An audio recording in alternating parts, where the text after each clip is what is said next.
पहले देखते हैं कि कहाँ समूह नहीं चल रहा है, गरीब लोग कहाँ कहाँ पर हैं पड़े हुए, उसको उठा करके जा करके वहाँ समूह में जोड़ते हैं उनको। उसके बाद उनसे पूछते हैं सब मिलके जमा होकर कि बस क्या करना चाहते हैं आप, आपका समूह में क्या करना सब चाहते हैं गरीब लोग। तो बोलती है कि काम करेंगे, तो उसके लिए फिर बैंक लिंकेज 10 रुपया बचत करती है, उससे नहीं पूर्ति होता है, बैंक लिंकेज करवा के उसको 50,000 रुपया दिया जाता है। 50,000 में जो जौन लायक है उसको दिया जाता है, उसको रोज़गार दिया जाता है। उसके बाद वो उतना तक के कमा करके पैसा जमा कर देती है, दे देती है, तो उसमें देखा जाता है कि हाजिरी इसका सही है, पैसा बैलेंस लौटा दिया, तो फिर ऊपर बैंक में चल जाता है। तो वहाँ पर उससे 50,000 जब वहाँ लोन चुकता हो गया तो वहाँ से 1.5 लाख रुपया आता है उस समूह में। तो फिर वो गरीब लोग हैं जो उससे कुछ उसका ऊपर बढ़ गया तो उसके बाद और ज़्यादा लोन ले करके वो आगे कुछ कर सकती है।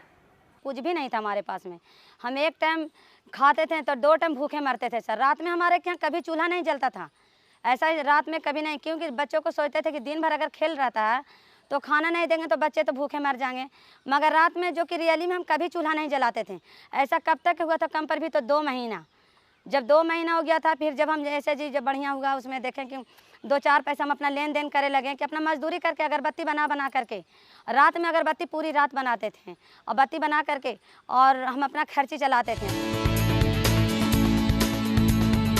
आजीविका मिशन का मकसद केवल गांव में गरीबों के स्व सहायता समूहों का गठन करना ही नहीं, बल्कि गांव के उन अलग अलग समूहों को ग्राम संगठन के रूप में भी जोड़ना है। इसके बाद इन ग्राम संगठनों को मिलाकर एक महासंघ या फेडरेशन की रचना भी आजीविका मिशन की कोशिश है। इस तरह गांव के गरीब लोगों के समूहों का गांव से लेकर ब्लॉक और फिर जिला स्तर तक एक विशाल संगठन बन रहा है, जो खुद ही अपने प्रशासन और संचालन का जिम्मा उठा रहा है।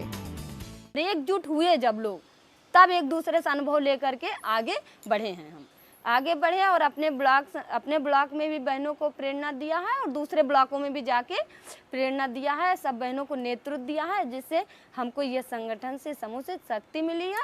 और आगे भी बता रहा, हमारी परियोजना में जो है इस समय हमारी परियोजना में 1 लाख समूह बन गए हैं और जो है जिसमें 10 लाख से अधिक महिलाएं जुड़ चुकी हैं। इकलौते व्यक्ति का फेडरेशन की ताकत में बदलने की सबसे सटीक मिसाल है खजूरी देवी। वो समूह के संचालन के प्रशिक्षण के लिए आंध्र प्रदेश गईं।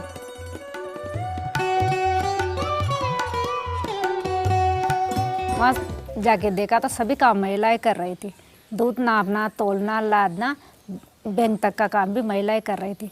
मैंने सोचा कि ये महिलाएं कर रही तो हम क्यों नहीं कर सकते। हम वहाँ जा कर के ये सीख के यही सोच के आए, हम भी वहाँ जा कर के हमारे यहाँ महिलाएं काम करें। वापस लौटकर खजूरी देवी ने 3 गांवों के 6 समूहों को मिलाकर एक मंडल बनाया। फायदा ये हुआ कि मंडल में शामिल समूहों से जमा होने वाला दूध 100 लीटर तक पहुंच गया।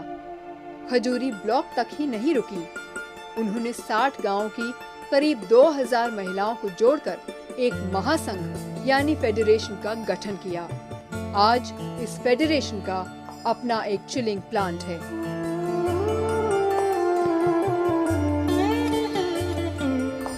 आजीविका मिशन की मदद से गांव के गरीब और अति गरीब लोग अब कंपनी का संचालन कर रहे हैं। बिहार के खगड़िया जिले की तारा देवी ऐसी ही एक कंपनी के निदेशक मंडल का हिस्सा हैं। Jeevika women agri producer company limited नाम की इस कंपनी का गठन गांव के हर गरीब के महज 200 रुपए के प्रति शेयर के निवेश से किया गया था। बोले हाँ भैया 200 रुपया का शेयर धारक हम बन जाएंगे। तब 1,23,553 रुपया हम लोग को हुआ था। 10 लाख सरकार दिए, जीविका द्वारा हमको आया, तो हम लोग कंपनी खोल लिए। कंपनी बना के अपना बीज कंपनी को दिए और अपने गांव में भी बेचे और दूसरे गांव में हम लोग भी बेचे।